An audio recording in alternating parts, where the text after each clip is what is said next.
as did her muscled body, but her jaws jutted an inch from her face, and when she opened her mouth, Arn saw teeth more like those of a wolf. His father had told him tales of these beings, the ones he had called vorgs. She ran a very human-looking tongue over her lips and grinned. "Well, my lord," she said in the rasping voice that matched the laughter Arn had heard from outside. "Do you wish to go first?" The hooded figure merely shook his head. "Be my guest." When the Vorg turned back toward Arn's mother and opened those jaws wide, Arn could watch no more. Instead, he pressed himself away from the crack, again feeling a sharp branch poke him in the back. When his mother began screaming, the echoes formed an invitation to the pits of the deep. Part 1. Most believe that Endarians possess two forms of magic, time-shaping and life-shifting. In truth, these are both aspects of a singular ability, exchange magic. From the Scroll of Landrel. 1. Hannington Castle, Kingdom of Tal, Eastern Region, Yor 412, late winter. The torches lighting the king's private audience chamber cast shadows across the table, the darkest of which came not from the king, but from his magic wielder, Blaylock. Earl Coldane despised Blaylock even more than he detested his young king.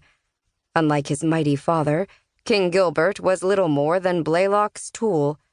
Nevertheless, despite his monarch's many failings, Coldane would support him. The Earl was, above all else, a man of duty. "What of High Lord Rafel?" King Gilbert directed his question at Coldane. "Sire, what do you think of High Lord Rafel? Specifically, his loyalty to his king." "Unquestionable." The king leaned back in his chair, his pale hands clenching his royal scepter as his gaze traveled to the wielder standing by his side. "There are those who question it."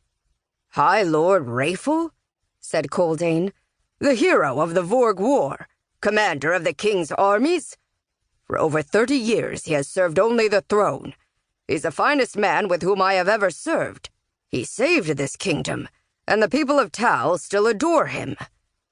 Blaylock leaned toward the king, the scowl on his face drawing his lips into a tight line. "Perhaps even more than they love their king." A sudden constriction seized Coldane's throat. So that was what this was about. Judgment was about to be passed on his oldest friend and mentor. Gilbert's eyes locked with his. "It is what I have feared. I can feel it in your voice. Your own words condemn Rafel." "Sire, reconsider. High Lord Rafel will meet any action against him or his people with extreme violence. His keep is second only to your castle here in Hannington in its impregnability, and his personal command numbers more than 2,000 battle-hardened soldiers. A siege would last months and spread dissension throughout the kingdom. Consider your words carefully, Earl Coldane, before I begin to question the depth of your loyalty to the crown." Coldane straightened in his chair. "Majesty, I know my duty, part of which is to give you my best counsel, then to execute your ultimate decision with complete commitment. My duty is my life."